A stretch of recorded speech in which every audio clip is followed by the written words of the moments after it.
If you could just stand and do the Pledge of Allegiance.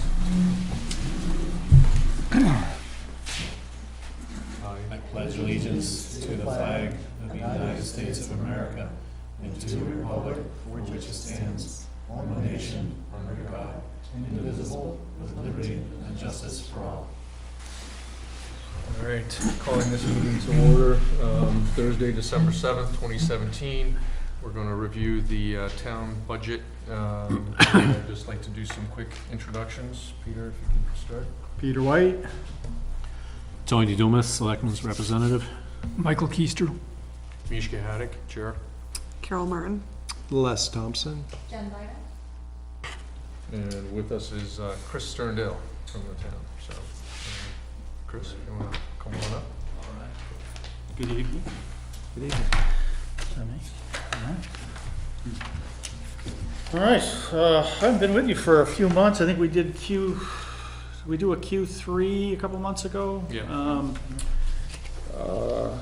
So what I'd like to do while I got you tonight is just touch on how we're going to finish the year. We gave you numbers through the end of November, so we know where we are. We're going to be good. Since we last met, we've also set the tax rate, and we stuck something in your packet on that, and then run through the first draft of the 2018 budget. 2017, first two things that we talked about last time, the questions that I couldn't answer, and I don't know if you've got the answers to those yet, so I wanted to mention postage was one thing that it was screwed up in the last set of numbers we gave you. We had a journal entry that was double counting everything, so that's been fixed and corrected. You'll see revised numbers in there. The second question was the building inspector equipment line, which is 223. That number is a lot higher than we budgeted for. That's the cost of a new permitting software application that we bought in January. We had actually intended for it to fall in the 2016 numbers, but we didn't get the transaction done in time, so it fell into this year. It's a piece of software that links our assessing and our building inspection functions together. We've had it for almost a year now, but that's what that surprise expense was. It won't replicate at that level. We'll pay a subscription for it, but nothing like that cost. So those are the two open things that I think we had last time. We're going to finish the year. You see the column 2017 expended. That is through November 30. That is all but one payroll, the way the days of the week fell this year. Most of our big expenses are covered. We're going to finish the year somewhere between probably 93% of the budget, something like that. We don't have any big surprises left, other than maybe weather, but if we were going to have a real bad second winter, it would have started already. So we're feeling fine about where we'll finish the year for 2017. We'll end up with healthy surplus to finish the year. Anything you want to cover on 2017 that we didn't talk about last time, or? Those were the only two items that I had. All right. Anybody else have anything? Okay. The tax rate, the setting of the tax rate is kind of it's the end product of your work from 10 months ago. So I wanted to loop back and let you know where we ended up. I don't know where this is in your packet, but it looks, last page says tax rate setting at the top. It's a convoluted process, to say the least. So I did a lot of rounding and chopping line items out just to try and get the big picture. Happy to do the detail with you, but just so you have a sense of how we get to where we get to when the tax bill lands in your mailbox. Town appropriations are what was approved by the town meeting. Town revenue is what we've actually collected with a projection of the remainder of the year that we're in. So that ended up being a little better than expected. The overlay in the war service credits. This is mostly the veterans tax credit that comes right off the top like an expense. Line number 4 is unusual for us in the past few years. Each year before the final tax rate is set, the Board of Selectmen have the opportunity to take money out of the fund balance to reduce the tax burden and offset the tax rate. They decided to do that this year with $375,000. We started the rate setting process with a pretty sizable tax rate increase on the table. And the board voted to use that money from the fund balance, take it off, basically taking it off of this year's tax bill. That is not something they do every year. They haven't done it in my time here. I think the last time we did it was probably 5 or 6 years ago. It had the effect of taking about 60 cents off the tax rate. It's a big number. $375,000 to us is a lot. It's about 1/5 of our fund balance. So you boil all that down, and that 2.25 million is the number that we spread across the taxpayers to pay for the town side of the tax bill. Line 6 is the total appropriations approved by the school district meeting and the offsetting revenues that they actually received. Their fiscal year already closed when we set the tax rate. They closed in June, so these are all real final numbers. There's not a lot of projecting going on the school side. In very simplistic terms, the surplus from the year before, the leftover budget from the leftover monies from the budget unspent were about $400,000. The school board can set aside a small amount each year for an emergency, contingency fund, reserve fund. The net result of that flows back in to offset the tax burden each year. The school does not carry a fund balance like the town does. Their surpluses pretty much, with some small exceptions, fall right to the tax rate immediately, whereas the town's surpluses go into the bank and don't fall right to a tax bill directly. The state education grant is the money over and above what's collected here in town that is collected by the state and comes here from other communities, essentially. This is, again, a simplified version of all this. The locally retained state education tax is the amount that is raised here that says state education tax on your tax bill. In Nottingham, all of that money stays in Nottingham, so it's taxed here and it's spent here without passing through Concord. And that's what you see on line 14, 15, 16. The net county tax effort is pretty much a number that just gets sent to us. They said, give us this much money, so we put that in the tax bill. We don't have any say in that. Our legislative delegation sets that budget. And that all totals to one big number, which this year was 12.8 million. We divide the total tax base, they divide that number into the total tax base, and we get a tax rate. The next set of numbers there is a comparison of 2017 to the year before. The big outliers here are the change in the town tax effort and the local education tax effort. That big drop in the town tax effort is a result of the selectmen spending money from the fund balance. That's where that all flows right from there, almost all of it. You see the increase in the local education, and the state and county were both pretty flat this year. Our total property assessment, the value of all the property in town, went up by about 1%.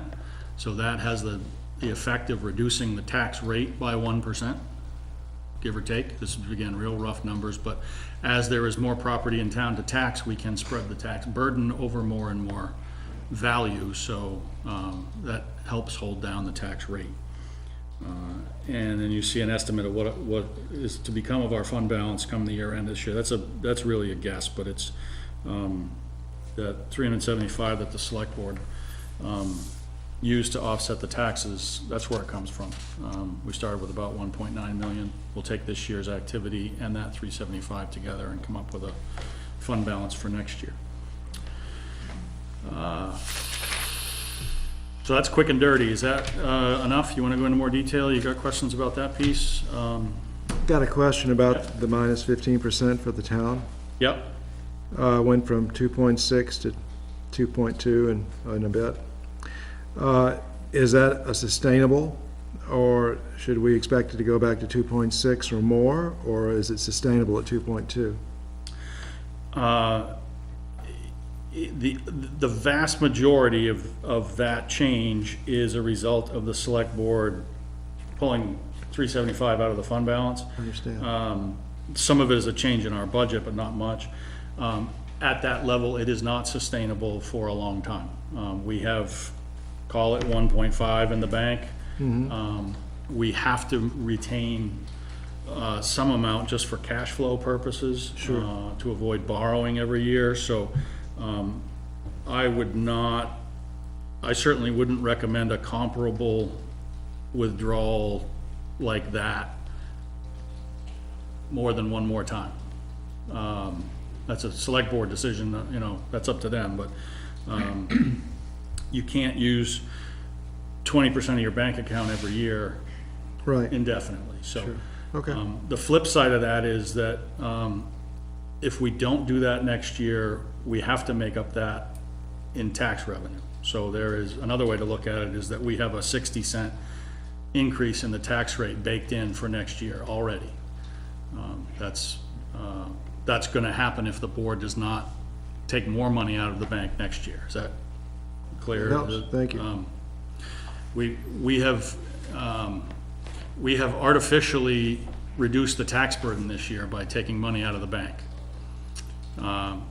It's not artificial to the people that have to pay the tax bill, it's very real savings, but if we can't do that every year indefinitely. So if the budget appropriations stay about the same and the revenues stay about the same for the school and the town, and they don't, you know, nothing else changes, even if everything was exactly the same, tax is going to go up about 60 cents next year unless we take more money out of the bank. Okay. Does that That's it. make sense? Okay. So it has a delaying effect in an environment of increasing tax burden, which there almost always is. It has the effect of delaying tax increases rather than making them not happen at all. Okay. Niska, you don't look like you're comfortable with that. Yeah, no, explanation. well, no, I mean, I understand it, I'm just wondering, I'm just trying to visualize what could potentially happen. Is you're saying, you know, the 60 cents is locked in for next year, but as we know, costs and everything tends to go up, so then ultimately you're getting a savings, or we got a savings this year, but next year you're getting 60 cents plus whatever, so it's almost like is it worth paying, you know, buying it down for a period? I mean, I know it's worth it for a lot of the taxpayers, but it almost comes back to bite you. Yeah, it's like managing expectations a little bit, to phase it a little bit rather than big bumps. Yeah. Well, yeah, the purpose of that little relief valve in there is to try and take spikes out and take rate shock out. That's how most towns would view it. Okay. And Well, we that's a good goal. were headed for a pretty significant rate shock. Okay. You know, the tax rates went up 1.5%, right? Add 90 cents or 60 cents to that, it would have been a 4.5% increase, which we have not seen in town for a while in tax bills. So, Tony, you were part of that decision. If you want to add to that. Yeah, So I mean, I wouldn't say it was an easy decision for the board either. no, we kind of chewed on it for a while, but it was basically to cushion the potential, what would have been a more significant increase this year. Yeah, it was not money that was earmarked for something else, so we have not had any, you know, there's no sacrifice in that sense. It's the taxpayers' money, and the board got some of it back to the taxpayers. We won't be able to use it for things in the future, but that's where it came from to begin with, so. Just out of curiosity, to make sure I understand it, if you had not taken the money out this year, which is great, would the tax increase have been the same for the following year? I mean, could you No, it would've- just left if- things alone and not had a if- tax In the increase? scenario that we just painted, where everything stayed the same, if not for the, I mean, if they had not taken the fund balance and used it this year, we would have had a relatively flat rate next year. Okay. All right, thank you. Okay. 2018? All right. This is very much a first draft. It is a drafty draft. It's got some holes in it. We know that. We have some uncertainties we're still working through. A lot of them relate to roads in the highway department kind of issues, and I'll touch on those, but this is a work in progress. In a lot of places, it's pretty tight, but we do have some things we're still working on. We have a couple months left before we need to really get down to the nickel, so we'll still be working on a few things. I'll just run through what I have in my notes is either the big ticket items or the big variances or the project related stuff. I won't do line by line here if you're comfortable with that. In total, we're at about $105,000 increase over this year, or 2.9%. There's a couple big items that could swing that very easily, but that's where we sit today. The things that are big and or different, in lines 34 to 44, that's our election costs. We have 3 elections next year. We have a town meeting, state primary in September, and a general in November. This year we only had town meetings, so this is one of those areas that bounces around quite a bit. And quite honestly, we don't do a good job of estimating what it's going to cost us, but overall, it's not a huge number, so that's okay. I think I have to use up the best news early, and that's line 81, our health insurance premiums for employees. Our premiums are going to go down, which I don't know if anybody remembers that happening. It certainly hasn't happened in my time here. We're going to carry the same number of people, and our premiums are going to go down about 5%. So that's one of the single biggest line items in the budget, and so we're going to save considerable amounts this year there. We don't know the mix of single individuals and families and couples that we'll have on the plans, but the net effect is going to be positive. Let's see, just down from there on the 87, lines 87 and 88, those are other big ticket items for contributions to police and fire retirements. Those are statutorily mandated. Those are part of the New Hampshire retirement system. We've seen those numbers spike every couple of years. We're in a year where the rates are going to hold steady, so those numbers will be relatively flat. As our payroll spending creeps up, this number will creep up with it, but the contribution rates are going to remain the same this year.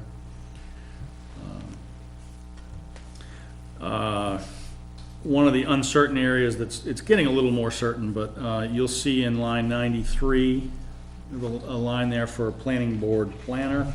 And this relates to the building inspector section down below. We had turnover in that position this year and have replaced a full-time employee with 2 part-time employees, and carved up the responsibilities a little bit differently. So what we used to have is one person that supported the planning board and did the building inspections and the code enforcement, lumped a whole bunch of functions together. We've split those apart. We've hired building inspectors, and we're plodding along with that just fine, and realizing some savings by reducing the number of hours spent there, the wages, the benefits, et cetera. We do need to come back around and find a way to support the planning board with professional and technical help. We haven't done that yet. This is just kind of a plug number for either a very limited part-time position or a contract with an individual or a firm to provide professional planning services to the planning board. We don't know what that's going to cost, but this is our guess at this point.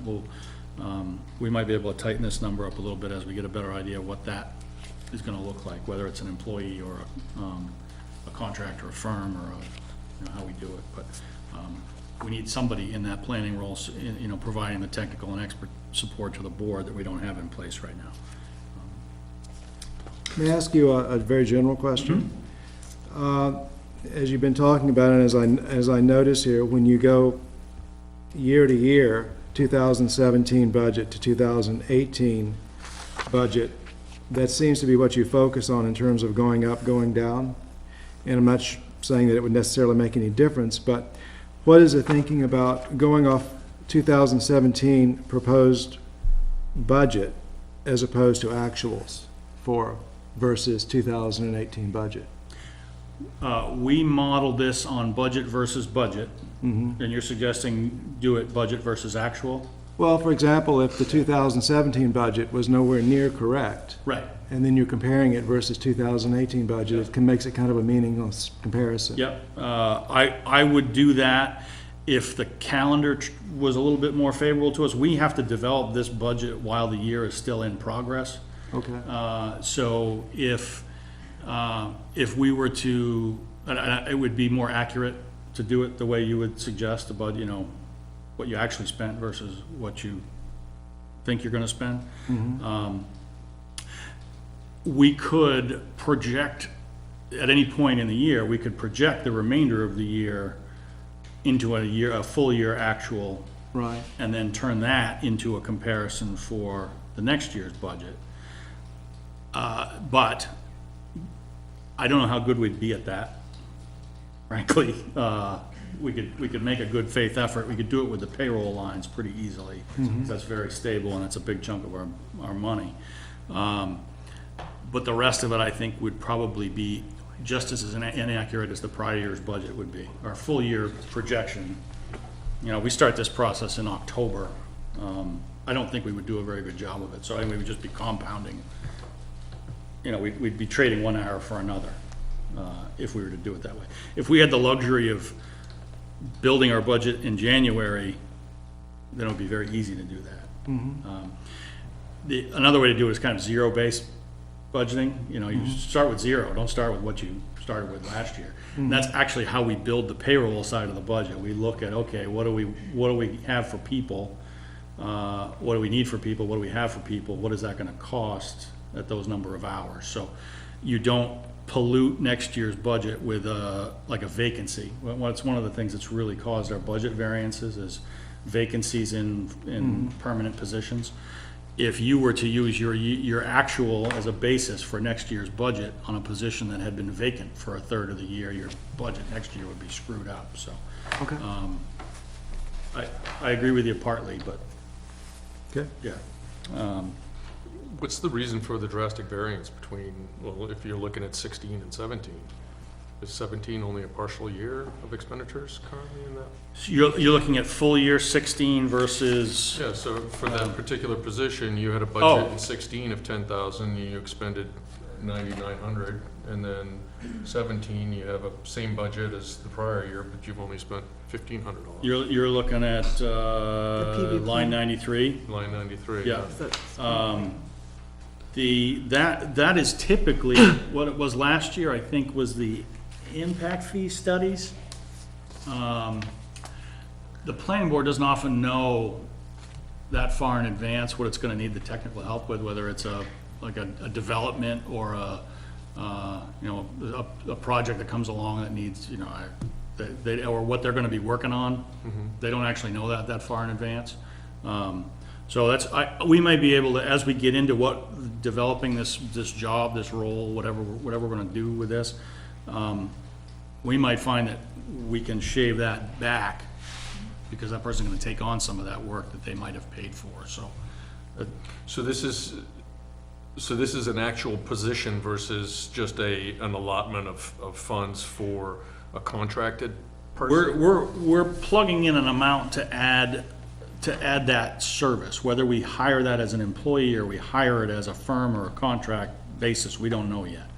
But that would be a new thing for us. It is something that we had done with permanent staff up until 6 months ago.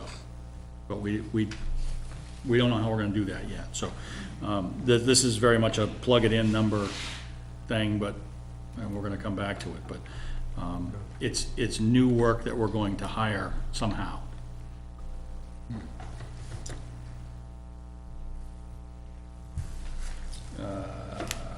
Rolling along. Let's see, things that are unique to this year.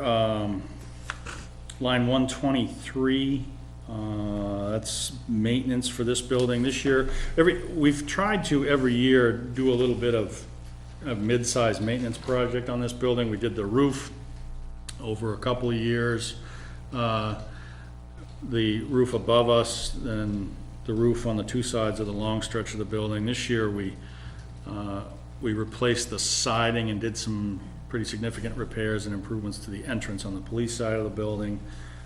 This year coming up, we'd like to make some security upgrades in the town clerk and tax collector's office. What we have in there now is basically a counter and a big swinging door that is anything but secure for the folks working in there. We need to give them a physical barrier between the public and themselves. They have a way out, they have a panic button, but they're really exposed there for a place that moves a lot of money through it. And this is something that we heard from the Department of Labor about last year in a safety audit. It's something that towns are dealing with all over the state, where there's been some incidents in similar offices, not similar layouts, but town clerk and tax collector offices. Whether they move a lot of cash or not, they are perceived to move a lot of cash or not, and that is a worry for us. We have folks that are working in there sometimes by themselves and sometimes at night, so we need to get them in a little bit better box to just to give them some physical separation. So that is this year's planned project for this building. Excuse me, is there any video? Yeah, there's video in there now. And it's visible in the police department, it's recorded, but that doesn't do much for you in the moment. That's an after the fact thing or a deterrent, but it's not a defensive security measure in any way, so. You would think about putting up a barrier of some sort? Yeah, well, it'll look a little bit more like a bank counter. We have a design sort of, it's gonna be a counter with some glass and a locking door. It's not complex. And we very much want to maintain something that feels like a small town. You don't want to feel like you're walking into the DMV or something, but we're going to try and find a balance there where it's secure. You can't climb over it, can't bust through it, but you can still have a conversation with somebody without. Sometimes we have lines like the drive through. DMV. So Pardon? sometimes we have lines out there like a DMV. I don't know if there's a way to, a little cross-training so they can get help sometimes if it's real busy. Well, yeah, let's flush that one out. There's a lot of factors that come into that. There's most of them state related, but I mean, we could add more hours, certainly, if that's what the elected officials want to do, but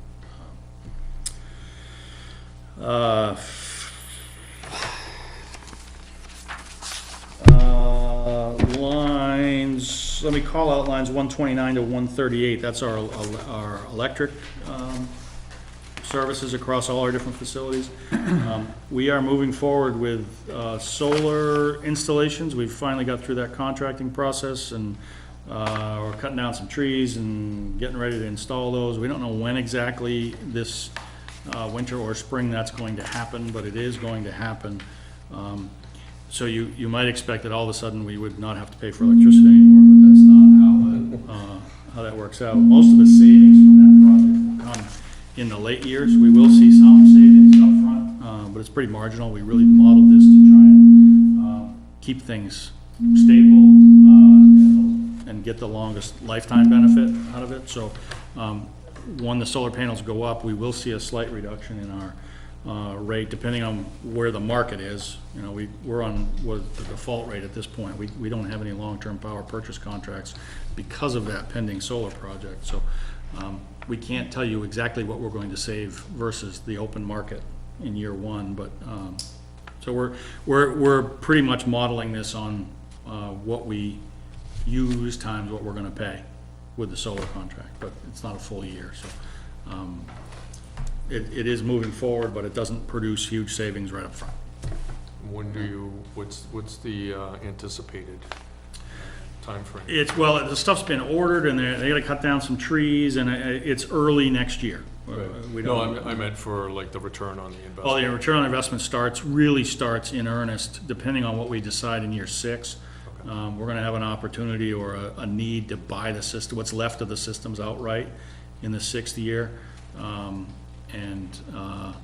So we'll enjoy some savings for those first 6 years. We'll make a decision about buying it then and how we wanna buy it, and that's when the bigger savings will start. And those are, year 6 through year 29 at the least, Because the panels are good for 30 years? yeah. Has that conversation been shared with CIP Which, about what we're gonna anticipate doing about that in year 6? Have they started planning for that? I don't know if we did include, I think we just had a CIP meeting. I think it's in the CIP. I think, I have to double check. I'll follow up on that, but it's gonna be, there is gonna be a cost in year 6. I suspect we're gonna bond something, in year 6 or 7, but I'll check and make sure it's in there. Whatever we borrow will be offset by rate savings, because once we own the system outright, then we take all the power, so it'll be a net budget positive, good thing for the budget, but. Is there another? Yeah, Carrie? kind of off topic for this one, where do you install, what's it look like? It's gonna look like a rooftop solar panel, Okay. up here and on the south side of the fire station. Or up, part of the building are we in? Yeah. We're here. There. Yeah, on this building, facing the soccer field, yeah.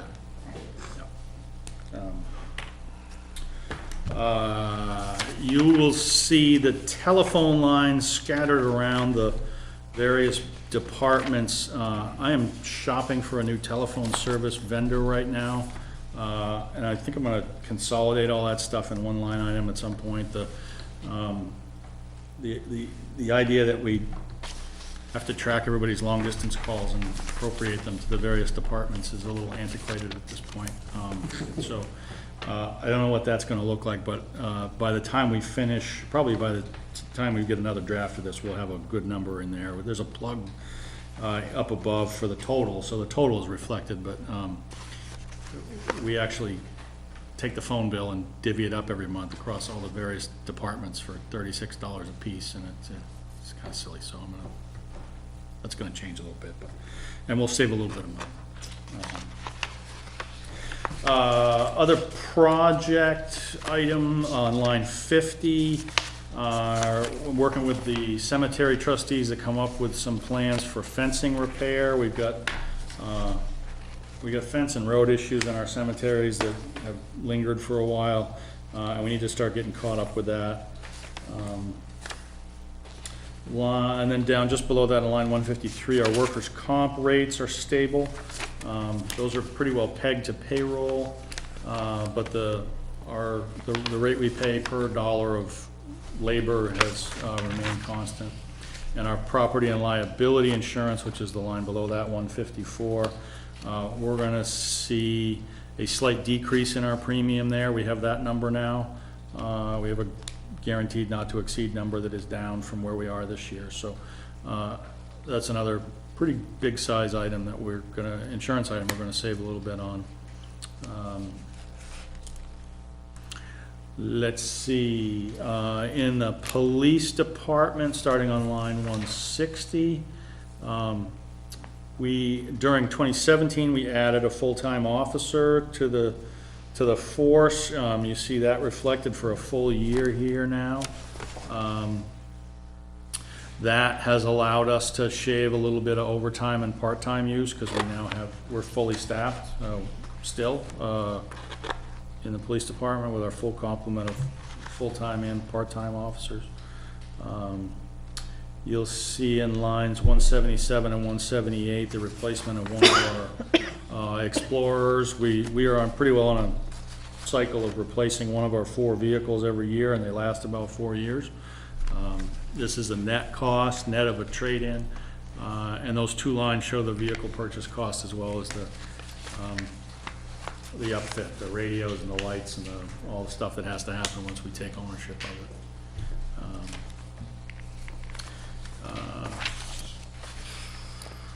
Let's see.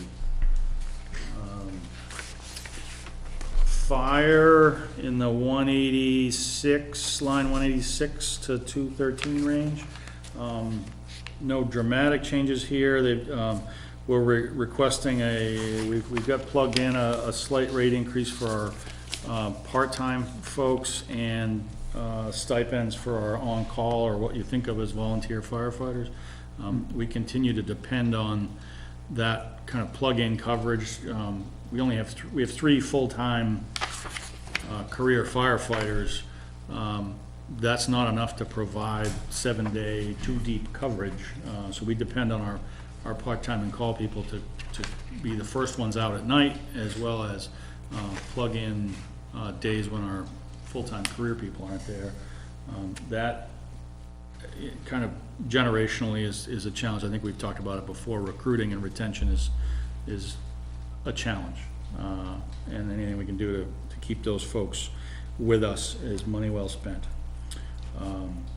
You will see, let's see what else in fire and rescue. Nothing jumped out really. Some wildlife equipment that needs to be replaced. That's the last line there in the department. A pump and some wildfire equipment is the only real equipment need outside of the truck that will be proposed to replace engine 3. That'll be independent of the operating budget, but you'll hear more about that.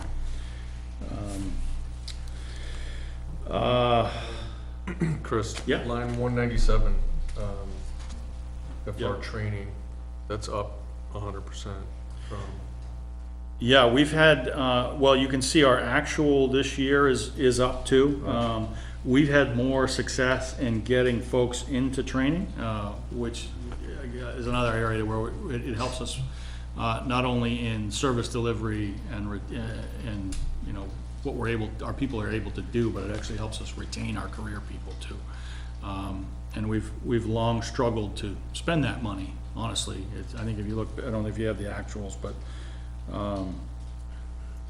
it's good. This is money well spent, and with more people taking advantage of it, and where we're fully staffed, we can afford to send people to it more often. Those are both happening at the same time. Let's see. Line 215 and 216, this is where you see the change in the staffing of the building inspector's position. Goes from full-time to part-time.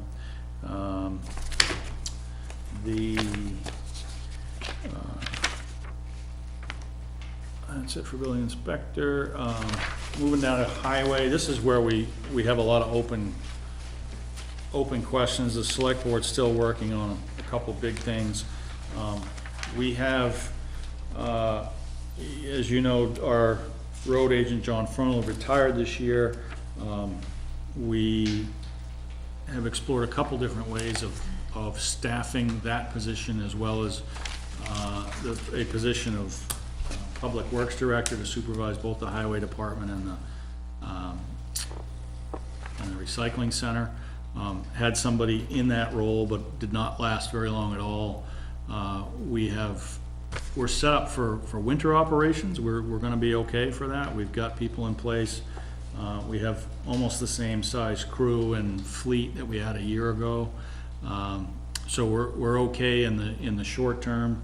I think the board is going to go back and look at a permanent hiring again as the winter comes to an end. We did not get a lot of wow candidates, and did not rush to fill the position with somebody that we didn't want to have here, in that role for a long time. So, knowing what that is going to look like in budget terms is still a little bit of a guess. We do know that with a public works director, we're going to want to bring in one more person for the highway crew. That will help us not only kind of backfill for a public works director, but it will help us in the winter when we have trouble finding plow drivers. If we have somebody that we can use year-round, that solves a big chunk of one of our route coverage problems for the winter. So we're modeling this as hire a public works director and hire a full-time operator, driver, operator, laborer. We didn't want to do one before the other. We want our permanent person to be involved in the hiring of that new person and help us design that, get the person that we want with the skills we want. So that's what we have plugged in here. As we get through the budget process, we may move along a little further with it, but that's our best guess today. So that's what we show you. So is that line 2 full-time positions, 243? Yeah, no, that right in the current year's budget, 2017, that's 3 full-time positions. In the 2018 budget, it's 4 full-time positions. If we end up, we could go back to thinking of it as a highway director position only and not involve the recycling center or any other functions in town. Or if we look at a public works position, then we'd probably end up spreading some of that cost across both departments. So it's all reflected here just for simplicity's sake. We'll figure it out next year if we need to. And the other big ticket item here is on line 262. We have had in the capital improvement plan for a while now the replacement or addition of a 1-ton truck with a plow. We have a smaller pickup truck now that you see running around town with a sander on it and a plow. That is, to look at it, you can tell it's in tough shape. We pulled the bed off it this year and put some other gear on it and made a flatbed out of it essentially, but the sander still works there. That truck is really too small to do the roads that we ask it to do. It gets pretty beat up on the north side of town plowing around the lakes up there, and we've for quite a while identified the need for a 1-ton truck. If we can get a few more years out of the old one, we will. This is another decision that we'll probably wait until we have a highway director in place to make the final decision on which piece of equipment he wants to buy, but we wanted to make sure that we kept on track with the CIP. So we, at this point, have this plugged in here in the operating budget. It's the kind of thing that you might see come out. The board may pull it out of the budget and put it on the warrant on its own, and maybe involve the highway truck capital reserve fund for it. So that it's stuck in here. It may stay here, but the board may take it out. This is the single biggest. If you look all the way down at the bottom line, we're at $105,000 increase for the year in our first draft. Most of it's right there, and that may come out and go off on its own. We'll see how the process works its way through. But, Quickly, just Yep. above that, line 260, you've got engineering consulting. yeah. And Oh that's yeah, we're got a moving big- that, yeah, big jump. whatever we do, we know that we're gonna have more engineering involved. We've got, we're not gonna hire an engineer to be a public works director, we don't need a full-time engineer. With the other, we're considering, the board's gonna be talking about doing some paving next year of gravel roads. And we're also talking about kind of a road surface management analysis, getting some data on the condition of our roads. We know they're pretty good. You drive around, you know they're pretty good. But we're gonna need some more data-driven decisions about how we do things and when, and that's gonna require some engineering support.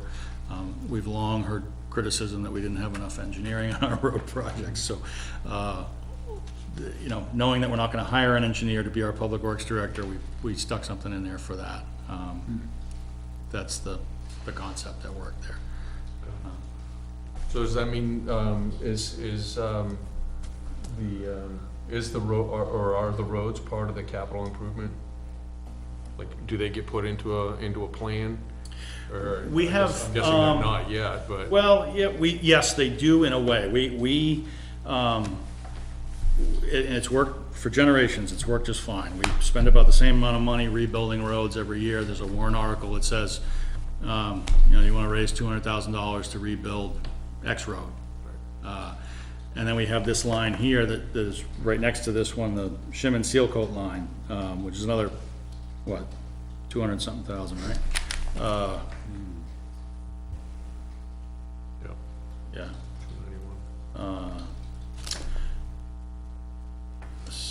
291. Yeah, 291, so there's 300,000 that we do, what's overlay work, the maintenance of existing roads. Our capital improvement planning for roads has been pretty much lining up those major projects. We try to spend about the same amount every year to rebuild. This year it was Lakeview. You know, year before that was Lavoy, I think, and you know, it's a project that the road agent identified as, you know, the one that needed to be done next. Not necessarily worst first, but that, you know, it's about what we did. We'd hire some contractors to do what we couldn't do internally, and then we'd do some overlay paving with this money in the operating budget. What was your original question before I got off? I was just wondering if there was, if it was all part of the, like, the. Oh, the capital like, improvement yeah, plan. who decides Yep. what to do when, and Yep. our roads looked at and say, okay, this one can wait 5 years, that one really needs to be done now, and that kind of thing. Yeah, that has historically been the judgment call of the road agent. Where I am headed is let's get some good baseline data on the real conditions of the roads, and let's do the financial analysis about when to do which flavor of road maintenance to maintain the roads. We've had pretty much two flavors, either you shim, overlay, or you rebuild it. You dig it up and you rebuild it. There's about 6 other choices of maintenance that you can do that we, at least in my time here, haven't done that. I think we can be a little bit more refined and data-driven in how we make those decisions. And that's one of the things that we'll be using engineers to help us do, is that kind of analysis of, okay, this is a heavily traveled road, it's relatively new, you can put a small investment in it right now and keep it at that level. From a long-term strategic point of view, the worst thing you can do is spend your money on the worst road you have. The best money spent is to maintain your busiest and best roads, because it's so much cheaper to maintain them in good condition than it is to let them deteriorate and rebuild them. So that's where we're headed. We have layered on top of that, we have a desire and perhaps a need to pave some of the gravel roads that we have.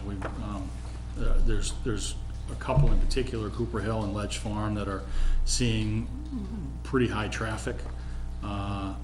We've heard a lot from residents about them. We did some traffic studies this summer and fall and got some traffic count data.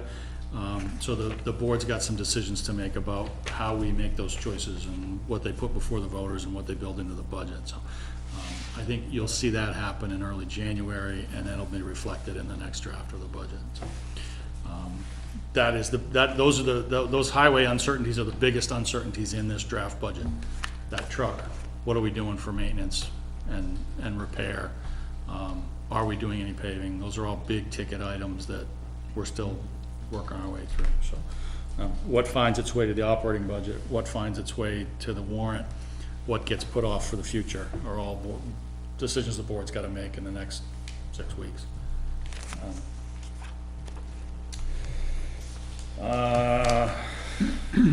Let's see. In recycling, that's in the 269 range. Not a lot of changing there. The recycling market is, it's been rough for a few years. The Chinese a couple weeks ago pretty much said, we don't want your recyclable material anymore, and it's sending shockwaves through the recycling world. The markets it's getting tougher and tougher to sell the materials, and the prices are going down. That will have an impact on us, but not in here. It'll be on the revenue side more than here. We're still going to incur the same cost to move all the stuff around. We'll just probably be making less for it when we do sell it. Fortunately, I guess, we don't make that much money on it anyway, so even if you cut it in half, it's not gonna kill us. The real benefit for us, the benefit financially for us of recycling is not in what we sell the cans for, it's in the fact that we don't pay to throw the cans in the landfill. That's it, 76 bucks a ton now for solid waste. Any pound we can take out of that stream is money well spent for us. So it's gonna get harder, recycling's gonna get harder, it's gonna produce less money, but it's still gonna be worth it because we can not pay to throw it in the ground. So I think we'll have a better picture of that, I think, come the revenue time in January, but it's not gonna be a budget buster for us one way or the other. Let's see,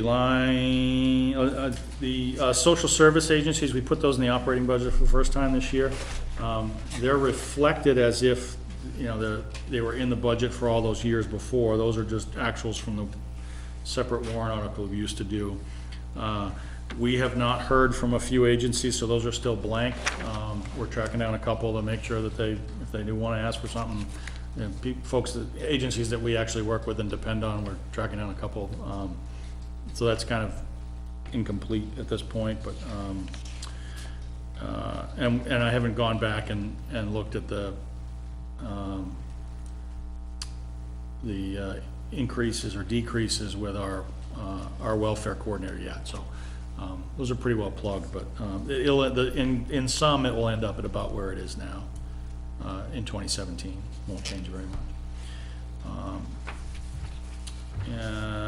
No big program changes in recreation outside of perhaps some changes in the summer camp program, how we staff those. I think as we get through that program tweaking, our payroll lines are going to come down a little bit here from what you see. We continue to turn what looks like a profit in our rec revolving fund. It's not really revolving, it's just continues to grow. We may move the location of summer camp. We got a few things brewing there, so and we'll see. We'll have a better idea what our lifeguard lineup is looking like too. That was something we had hoped to do in 2017, was staff the beach on weekends. We weren't able to find people to do it, so we'll keep trying to do that, and we'll continue to budget for it, but we weren't able to get there this year.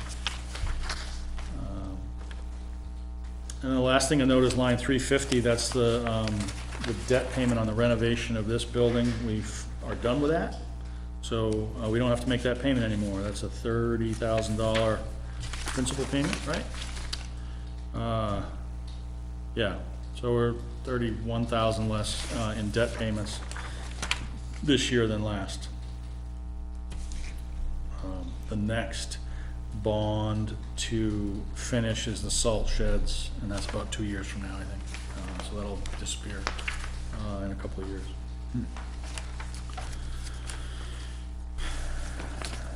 And that is what I have for you thus far, unless you want to get down into anything else.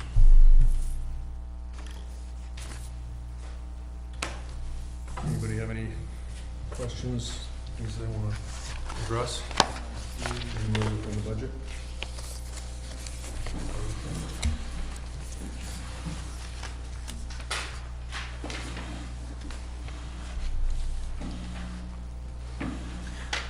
$2024, there's $121,000 purchase for solar panels in the CIP. 121. I bet that's a 10-year bond at 12 grand a year, 13 grand a year, something like that. To guess.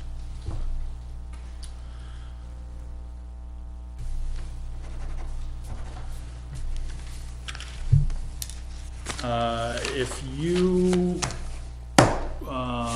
want, I don't know what the calendar is for department heads.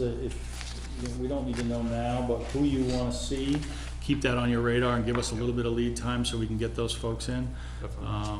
You've typically picked and chosen which ones had something interesting going on or that you wanted to talk with. So we certainly don't need to know that now, but just keep it on your radar as you're meeting to let us know who you want to see. Absolutely.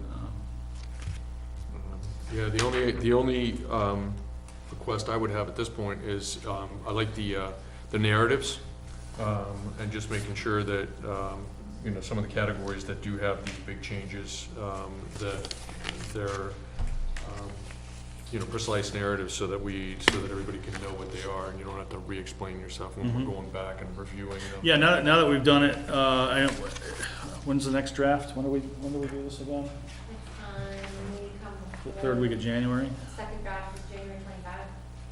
Third week of January. Yeah. Yeah, we'll be able to tighten up a few of these things that were still kind of wild cards too, so. Chris, one other question about the solar panels.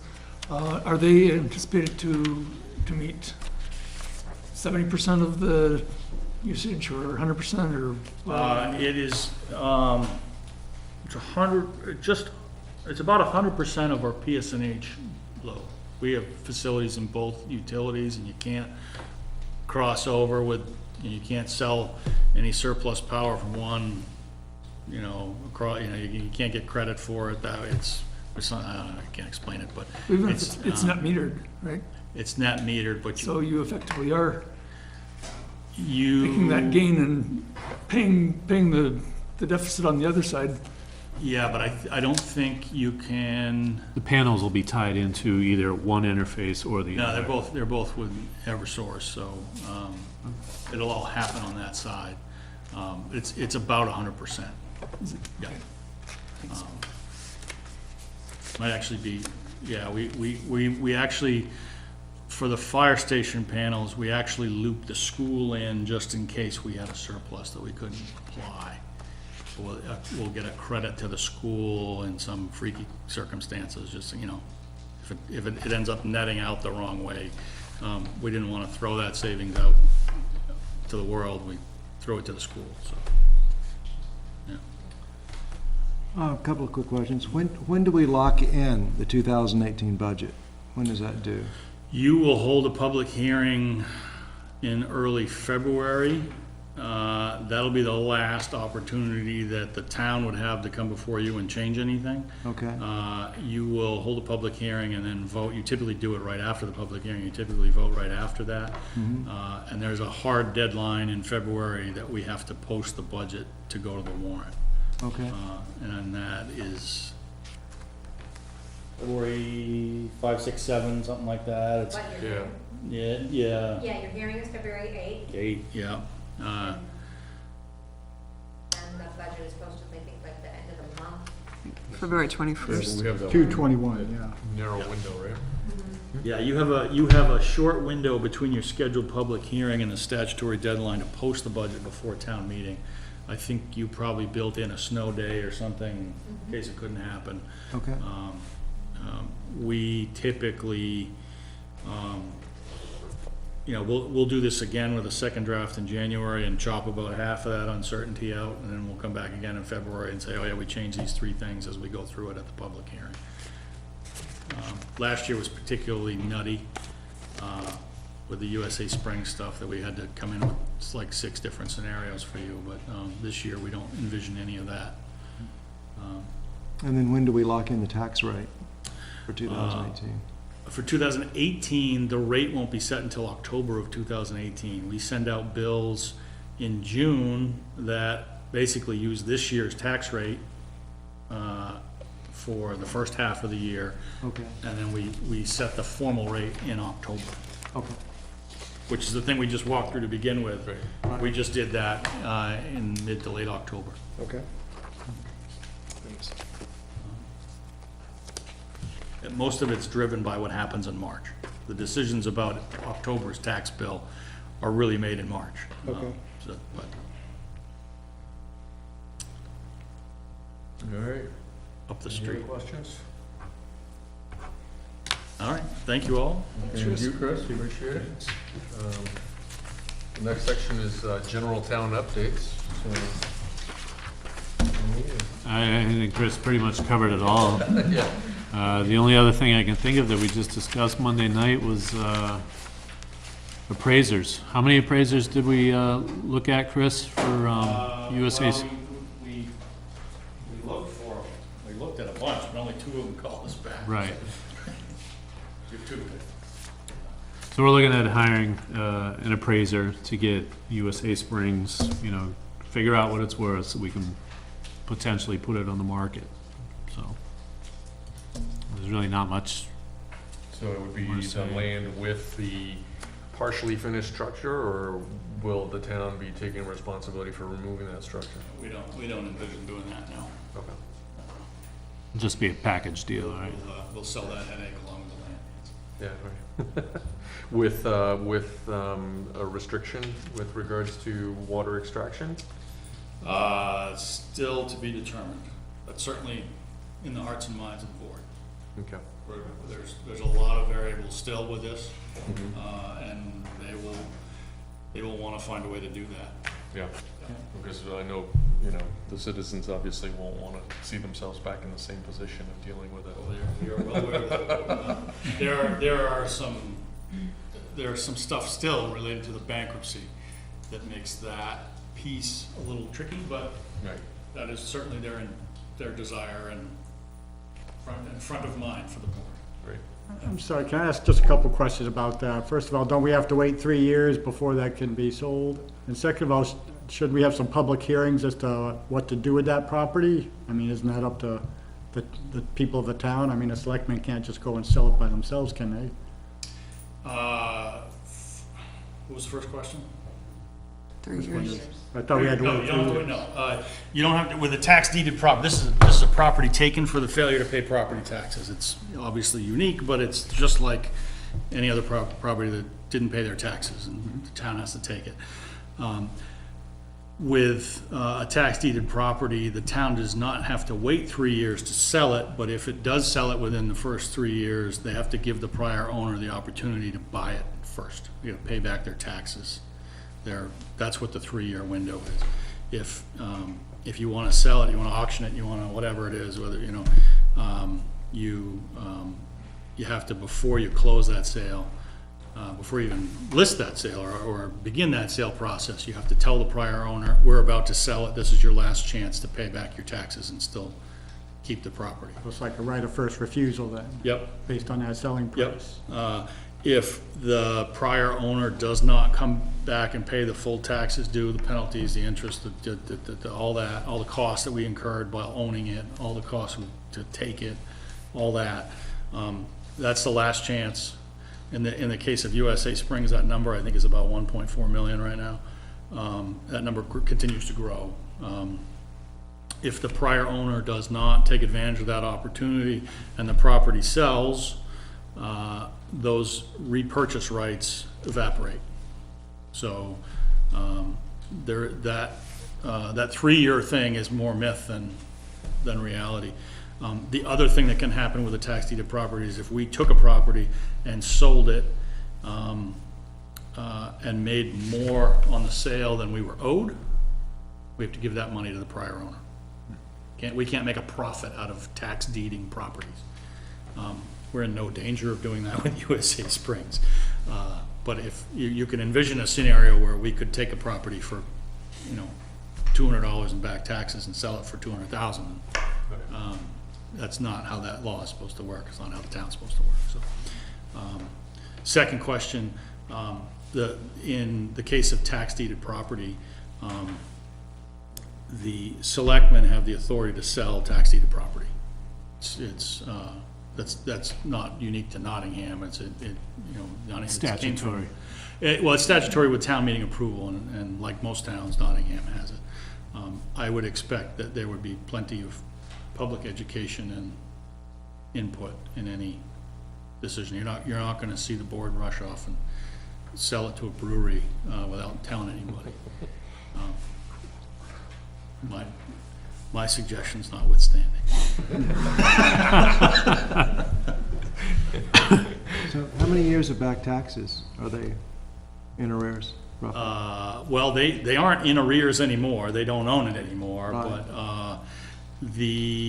I think the first unpaid tax bill is 2007. Okay. About And 10 the years. vast majority now of the amount that they would have to pay back is not the taxes, it's the interest and the penalties. The town, yes, lost a bunch of money on uncollected taxes, but not anywhere near 1.4 million. it was, you know, at 18%, the numbers compound pretty quickly. And the penalty is 15% of the assessed value, which is $150,000 or $180,000, something like that.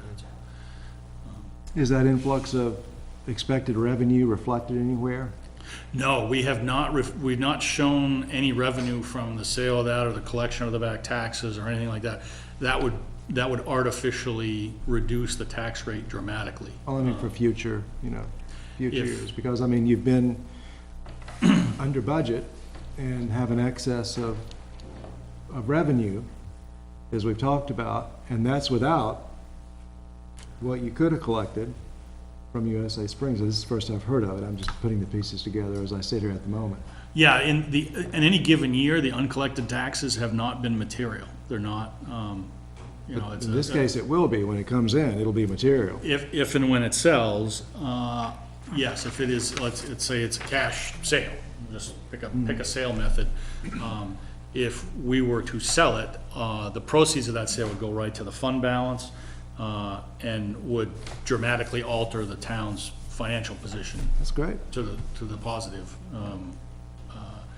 And that then becomes a decision for the town later, once you actually have the cash in hand. How do you deal with it? Yeah, at that point, there'd be a lot of meetings, a lot of decisions to be made, and Yeah. I can I imagine. would almost guarantee that we'd be reaching out to the town for input. That would be a significant chunk of money. Well, we don't know what it's worth. We know it's not worth $1 million because it was on the market for $1 million for years and it never sold. So, if somebody wants to offer us $1 million, we're happy to talk to them, but I don't think we're gonna get that much for it. We've got a fund balance of $1.5 million, give or take. So it would be a significant amount, but it's not gonna be, it's not like getting a tax check from the state of Alaska every year because the town is so flush. It's gonna be a great thing, but it's not gonna alter the world financially for us. When it does finally get done, we'll just have to stop spending time and money on it, which is at least, and worry, Yeah. which is worth something too. I could just ask one more question. Could the town choose to, sell part of the property and keep part of the property for affordable housing development or something like that? Yeah, there's, yes, it's the town's property. It can do all kinds of things with it, All right. yeah. There's actually several parcels there. It's not just one big chunk of land. There's actually multiple. There's three tax parcels. Yeah, and we could, Somebody could buy one of them but not be interested in the yeah, other. we'd have to, with the bankruptcy issues that I hinted at, we'd have to step carefully, but we could probably redraw the lines too. But, that would take a better lawyering than I can do, but, yeah, we've got a cell tower out there that's coming up for, a new lease next year too, so we're gonna have to juggle that. The billboard. And the billboard. Yeah. Will the town get revenues from that to sell the tower? Yep. Yeah, and the board will have to decide how they want to manage that next year. If they, we have talked about taking it down, but that's, the lease is up. You take it down. You can say, we can negotiate a new lease price. There's a lot of things we can do there. Great. Thank you. Okay, thank you. And there's your town updates. There's my town updates. Right. Do you know anything about I was just curious about the summer camp, what's where are they considering moving it to, or where? You want to ask me a question? Do you know, you mentioned the summer camp changes, do you know what they're considering? Well, we're probably gonna staff it differently. We're gonna have, different supervisory structure, so it'll have some budget implications. They've actually talked to the school about moving some of the kids over there for the daytime program. Nothing's final yet, they're just, they're talking through something. Thinking about having, older kids in one place and younger kids in another.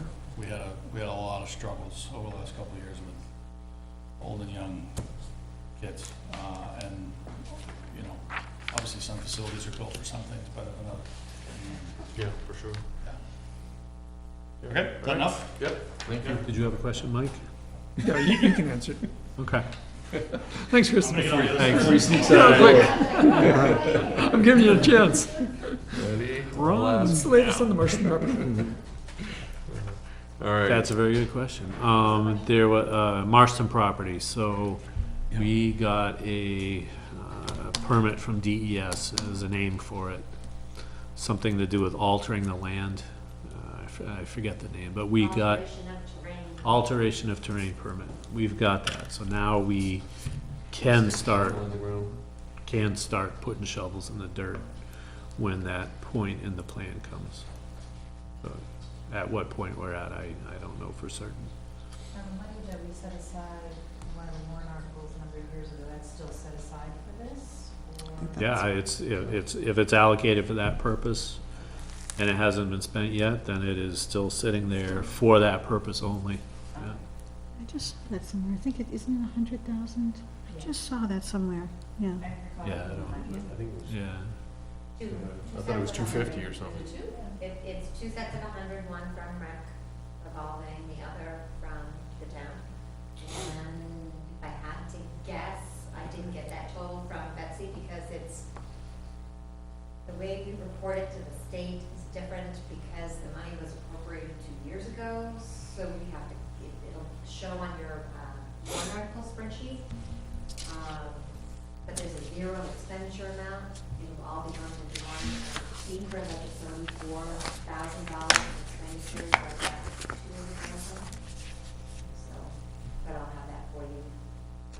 Your next meeting, it talks about the stuff. That's it. Thanks.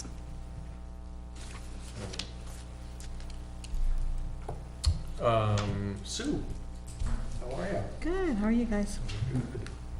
I took the questions and forwarded those over to the SAU and the administrators from our last meeting.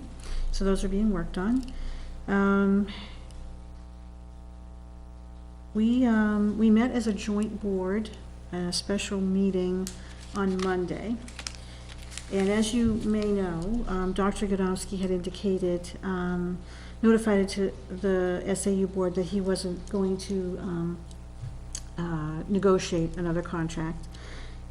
So the SAU board had asked the management committee and the chair of the joint board, which is, that's me, to go out and kind of research a process of finding a superintendent and talk to some of the agencies that would help with that. And so we had a discussion, and this was on November 27th. And then a follow-up meeting on this past Monday. And the board determined that at this time, they think continuity of service is very important, and that we have an assistant superintendent that has been in place for 5 years at the SAU. So they elected at that time to promote from within. It was done at a public meeting. I'm sure people are hearing about it, so I'll mention it. We will put out an official, we're working on the official press release, and it should come out either tomorrow or Monday. But just so that you know about that, and that will be effective on July 1st, 2018. So everything, you know, runs along as it has been for now. It's all smooth and well done at this point. So that's that. The board met last night. Our default budget came in at a 4.4% increase. The operating budget, as you know, I think one of the initial presentations, it was a 6.2% increase. We had removed some items. What was presented to us last night was a 5% increase. We made some further reductions, and those will be updated and available by tomorrow, and we will send that out to you tomorrow afternoon for our meeting next Thursday for additional discussion. We do think we're probably going to need the January 4th meeting. That was a placeholder. We discussed that last night as well. The joint board held a meeting, as you know, on November 27th. We also held a hearing at that time to discuss the preschool budget and the SAU operating budget. So the hearing was held, those budgets were voted upon. So the impact at this time to Nottingham for the SAU budget is $481,218 will be the annual amount put into our budget to support the SAU. That is an increase of what we had initially budgeted of $10,000, $10,022. Nottingham pays 38.66% of the operating budget at the SAU because we are the largest. We have the highest valuation as well of the 3 schools in the district. The overall operating budget came to $1.260 million and some change. The preschool budget was also voted upon on the 27th, and the impact to Nottingham on from the preschool budget is $173,000, so $173,097. So that's the amount that will be in the budget to support the preschool budget. That is run out of the SAU. It's housed in Northwood, and it supports the 3 towns that are in the SAU. And Mr. Rooning, who is the assistant superintendent, but also the special education or student services director, will speak to that more fully next Thursday. But there is a child find in place, and there are statutes and regulations regarding towns. You need to reach out, do child find, identify students that may have needs, and this preschool provides that service. And he can elaborate on that more. It also is a preschool resource for traditional learners as well. And we will have the numbers for you as to the overall enrollment at 60, and then the enrollment that relates to Nottingham.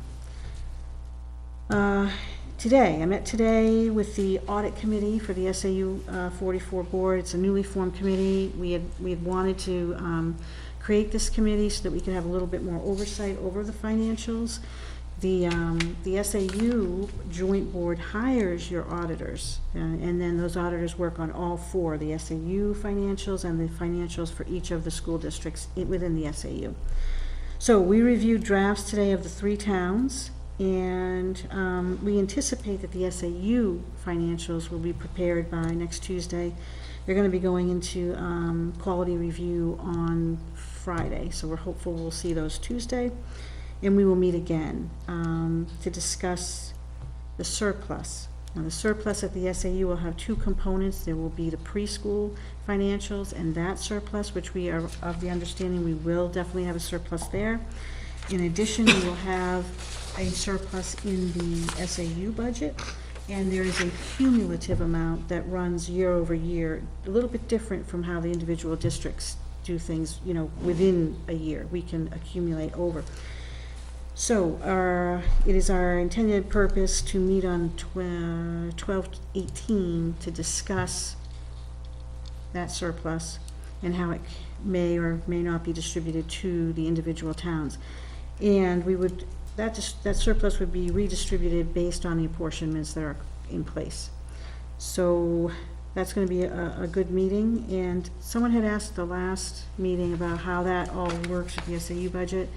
And I was not sure if I clarified it properly, but the SAU joint board, which is comprised of 15 members, all of the boards from the individual towns, meets monthly. And that is the board that hires the auditors, that negotiates the contracts for administrators at that level. So the assistant superintendent, the business administrator, works on the preschool, and all those budgets come before that board, and that board can approve and change just like the individual districts do for their budgets. And then those monies flow through to the individual districts for, into the budget, and that's how the funds are received. In addition to that, that is the board that will make decisions regarding the surplus amounts and how those are they'll vote on how that will happen, go back to the districts. Transportation Committee is going to meet on Monday to talk about the bids that came in, and then the next process there will be negotiating with the vendor that is selected, and tax rate. So I saw the list here. We had gone ahead and looked at the tax rate piece, and it was enumerated when we get our final audited financials. However, I did want to note that over the past 4 years, the school district has returned $1,801,236, and that goes back into our general fund and is direct reduction to the tax rate. The amount that has been verified in our draft financials for the period ending June 30th, 2017 is $340,180, and the 2016 amount was $489,036 that ran back through. And so that's pretty much that piece. So I don't know if anyone has any additional questions.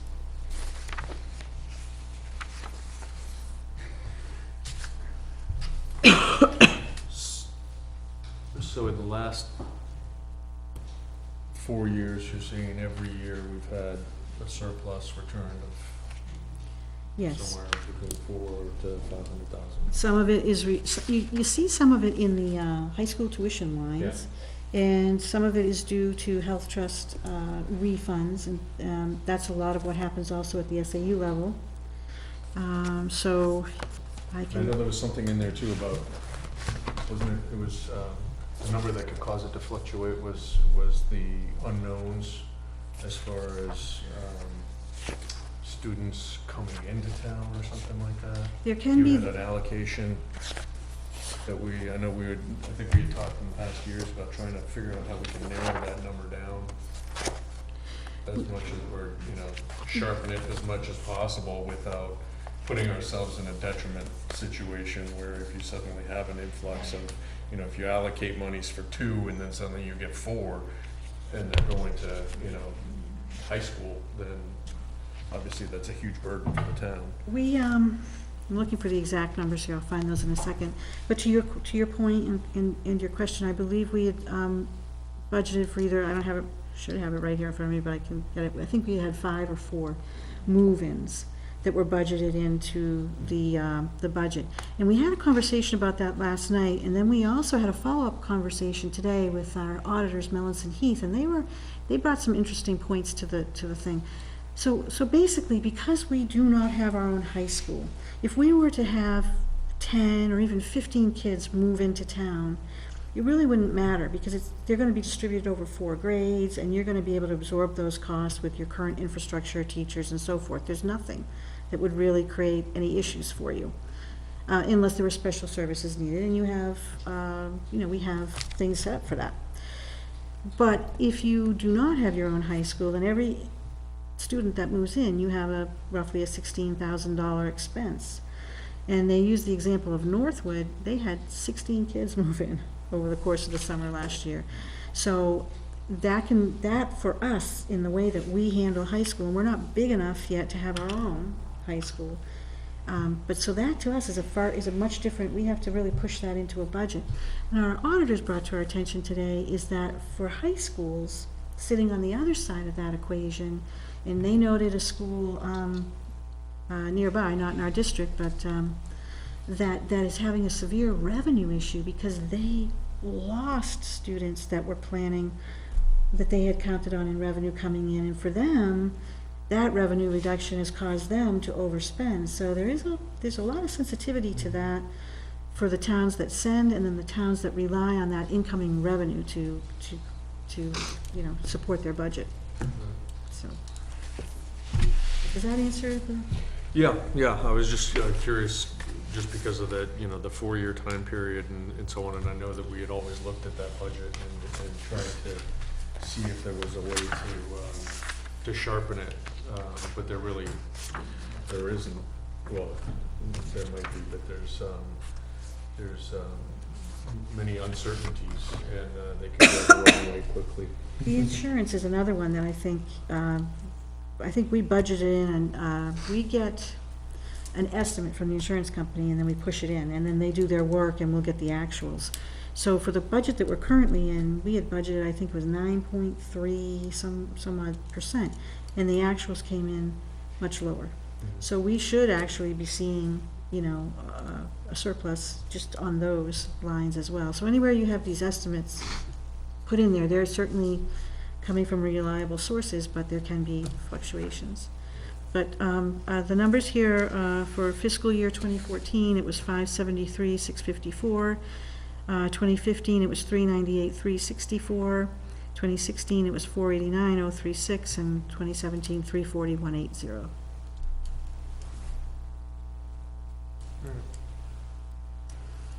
Questions? You know, back to that issue of the high school move-ins.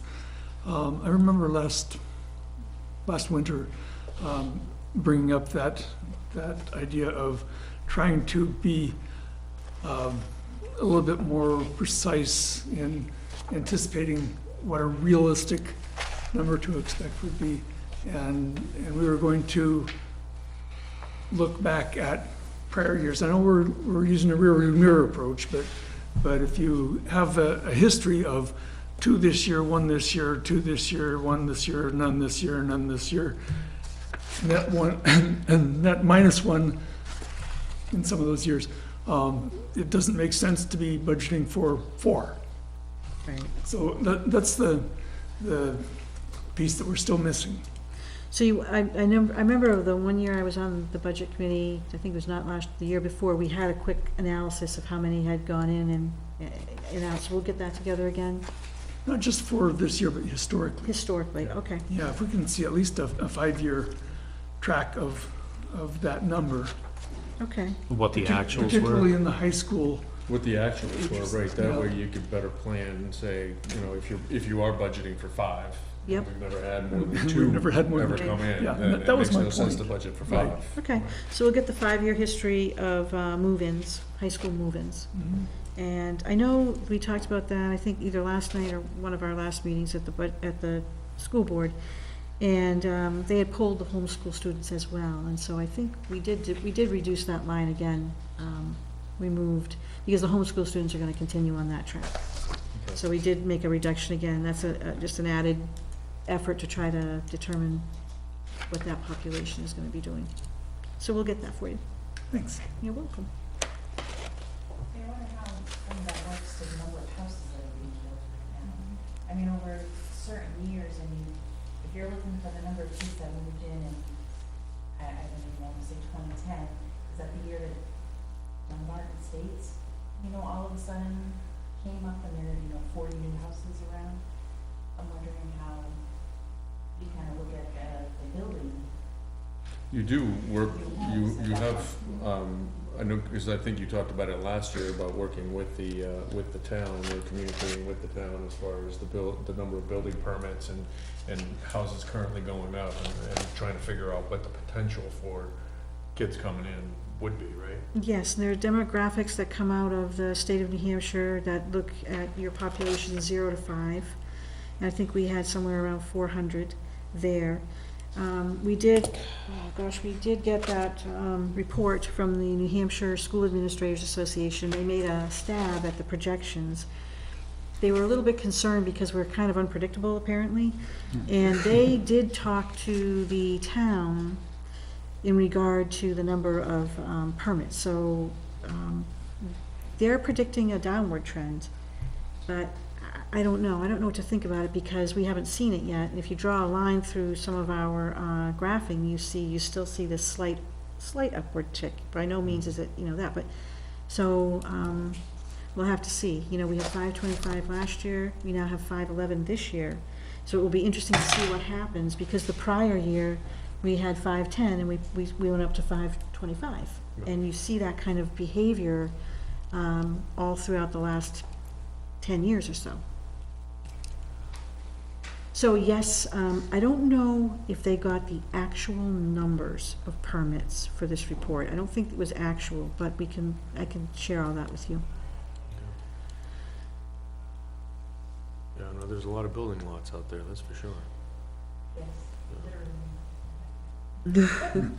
Yeah, there are lots. You see a lot of Well, single. 2 in your backyard. 2 in That's why you're. That's what made me say that. Yeah. All right. Any other questions? Thank you. Very good. Appreciate it. We'll move on to the approval of minutes from the November 16th meeting.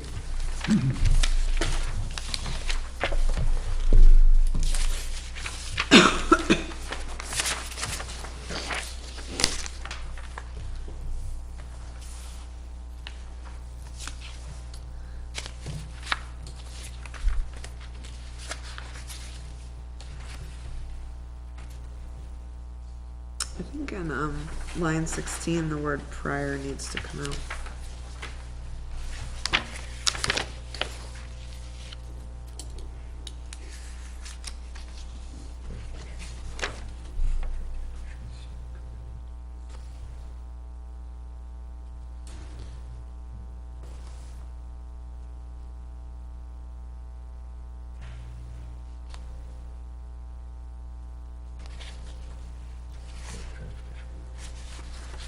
On that same line, can you just- so it can read school board approval before they, it is included, it doesn't read right.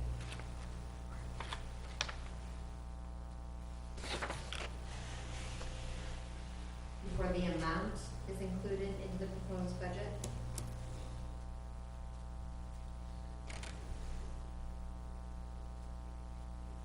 I mean, there's an amount already in the proposed budget, but I guess it will be revised. I don't know how you want to phrase The that. lowest amount, there's a 3% increase in there right now, and the lower bid would increase it by 90,000, and the other would be, I think, almost double that, so. But we have not put a final number in as yet. I think our plan is to put a placeholder in there, but we're talking just the semantics of this, right? Okay. So reviewed by the transit subcommittee. Yeah, they're gonna make a recommendation to the school board in regard to which bid. And at that point, we'll be able to include a more final number.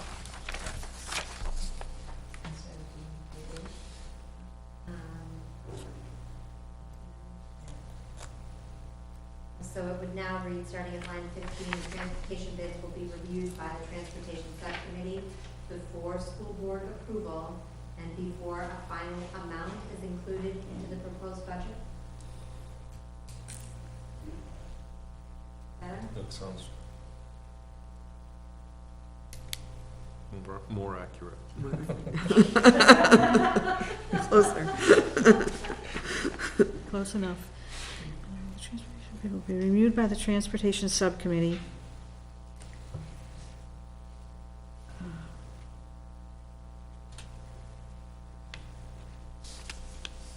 You know, I guess what's gonna happen is the transportation, bids will be reviewed by the transportation committee. They will propose, they will make a recommendation to the school board. The school board will then, vote. You know, the school board will then approve or, you know, make an approval. And at that point, we can put an amount into the budget. So, that's what will happen. Maybe you want to say, will be reviewed by the transportation subcommittee for school board approval There you before go. being There you go. included into.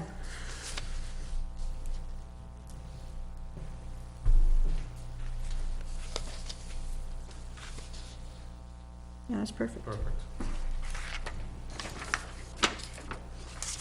I had one change for line 23, and I just wanted to change the word teachers to employees, because really all those insurance changes are broad. And then down on line 35, where it says "and some," I just wanted to change that to one or two parents that are, line 35. At the very end, it says "and some." If we could just change that to one or two. And then I just wanted to add that we had the community forum, which we did discuss at the meeting.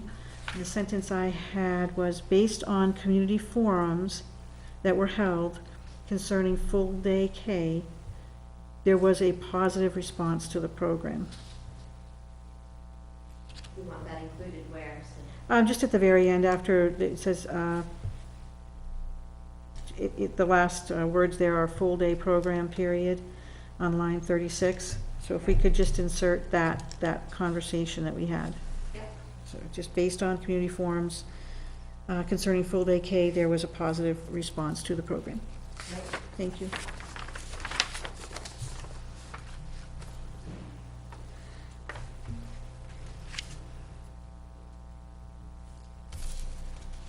Also on line 52, we talked a little bit about the programs that were being offered, and it, around this line item amount, I just wanted to add programs for the community regarding the opioid issue in the state and how to develop executive functioning skills for students have been offered and well attended. Okay.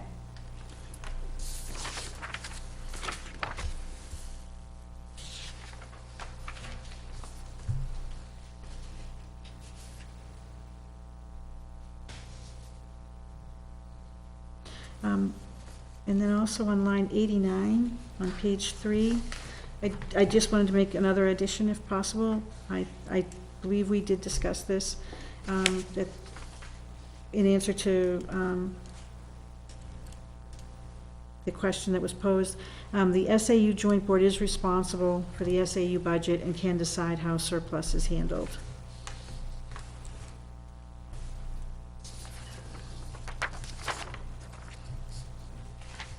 So in that same line 88, I think just after information, it should probably be that information is being analyzed.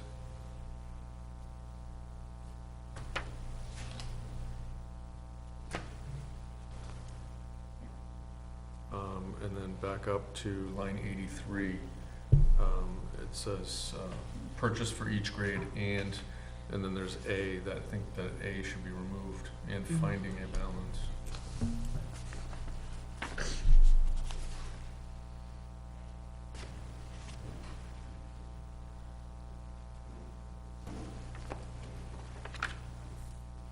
Line 97, it says a warrant articles, I think it should just be article. And on that same line, Sue, is that already decided that it would be put into a warrant article, or should it say that it may be added to a warrant article? On line, 96, Regarding the 97. AC, yeah. yes, we did have preliminary discussions, and we have a placeholder that we're going to put the library into a warrant article, at least at this time. We do anticipate having conversations with you Thursday and hearing your recommendations about that.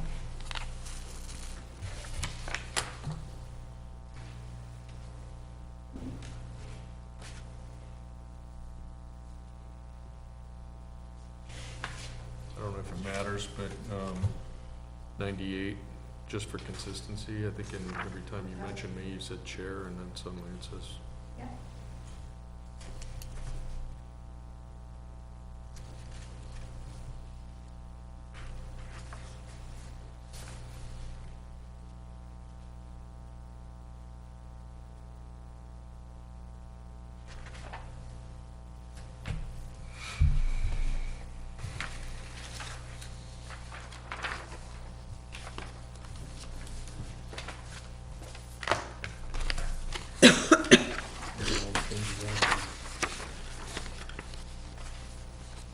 Do I have a motion to accept the minutes of November 16th as amended?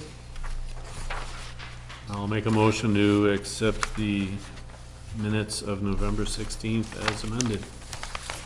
Second. Thank you. Other business, we were gonna have, We didn't vote on it. oh, I'm sorry.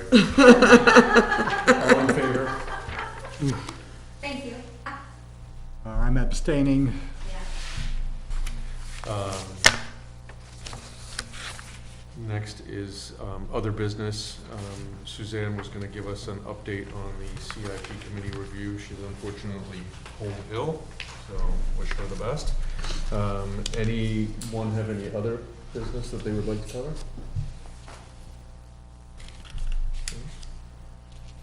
All right. Roundtable? Anything to discuss? I just want to thank Chris for the preliminary budget, and Sue for your diligent work on the school budget and getting us a lot of the answers that we've been looking for, so really appreciate all the hard work that all of you have been putting into that. So. Thank you. Meeting next week. Is We have a meeting next week on this. Meeting next Thursday and the Thursday after. Yeah. Yes, we are. Look at that. So I have another commitment next week, but I'm gonna see if Tyler can fill in for me so that the chair is not empty. Great, thank you. Anyone else have any conflicts with the schedule? I'll be out the 21st. I think I might have emailed you forever ago Yeah. about that, but Okay, that's the only one I have. make a note of that. Excellent. I don't know if I should bring up that asbestos thing again, or just let it go like everybody else has. I think. I would have asked Chris while he was here. He's Yeah. got, he's looking into the history of it, so. Peter, give him a call tomorrow. Call him tomorrow. Yeah, give him a call. I think at the last meeting, we had also talked was the best bet in order for you to get complete answers, is to attend one of the selectmen's meetings, and to bring that up as a topic. I think you'll get more answers that way. And then if you'd like, you could report back to us on that, that would be great. You could, if other people are concerned about it. I mean, it sounds like it's been just It's sitting been, there for it's been a years. concern for years, and it's just nothing honestly has been done about it. I think it's I don't know what the reason behind it, other than it's probably a major financial burden. And so leaving it untouched at this point in time has been the prudent thing to do. We just took $375,000 out of our surplus to throw it in the budget here. We got $1.5 million still sitting there, so how much is a little asbestos gonna cost to clean up? I mean, like I said, I've been involved in them before, and I just don't see how much I have no idea. it cost. Like I said, I would, Bring people out that much. yeah, I would When USA put together some springs- information for the board to educate us, you know. Yeah, I think maybe what you're reacting to a little bit is that there's some history to it, and I think it does concern people, but the conversations that have been had are that if you stir it up, that's when it becomes airborne and it becomes it is an issue, but it becomes a more, Safety issue. a much bigger issue when it's airborne. But I do know that the conversations have been going on. There have been conversations about maybe using that area, and that's kind of put it on the back burner. So I think it's, I don't think you're reading disinterest. I think you're just hearing that it's kind of one of those in-process things that until you have the next answer, it's best to just let it not become airborne, but it does hold up maybe future uses. I mean, there's been thousands of projects that have had to remove asbestos and deal with the airborne issues and everything else. So I mean, what makes Nottingham Town Hall unique? I don't know, still don't understand, but, you know, like I said, I can attend a selectmen's meeting and ask them about it and what they say. Did you have plans for that space? Well, I noticed some months ago when I was working with helping the food pantry, there was all this empty space back there, and then I keep hearing about needs for more space. So it's like, why is this all sitting back here empty? You know, it just didn't make sense to me, and still doesn't. I mean, So you're for a thinking small about using town- it for the food pantry? Is that what your idea is, to use it for the food pantry? Well, there's a number of different things that have come up. I mean, now we have something having to do with, you know, young people. We want to have separate areas for, you know, older students and younger students. And it's like, we've got this beautiful area right next to an athletic field that nobody can use. And it's like, Well, to me, that's a big part of the key is let's just assume for the moment that it's empty. And what is the value of that space if there's no asbestos issue? And to balance that with the cost of removing the asbestos without all that information, it's hard to really wrap your mind around. Mhm.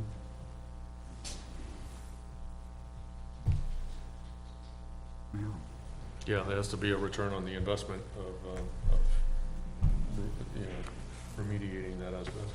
still seems funny to me. We renovated Town Hall, we just stopped with that space and said, oh, we're not gonna do that space, but we'll do the rest of Town Hall. And it's like, I've never heard of a building renovation done that way, to be honest with you. But I mean, they've worked the roof in different phases, they've done the siding in a phase. I mean, that's not saying that that's not part of the town hall CIP plan at some point, but Well, it's it's just not. not the main priority at this point. I mean, So we'll have deleting to- roofs and again, we'll just have to bring it to the selectmen and see what the plan is and what's been discussed. I know it's resurfaced every now and then. And, Yeah. so. And it doesn't really become a topic for this committee until it becomes a budgetary item. Right. So, It's really not gonna get cleaned up until it does become a budgetary Right. item. All right. Do I have a motion to adjourn? Motion. Second. Second.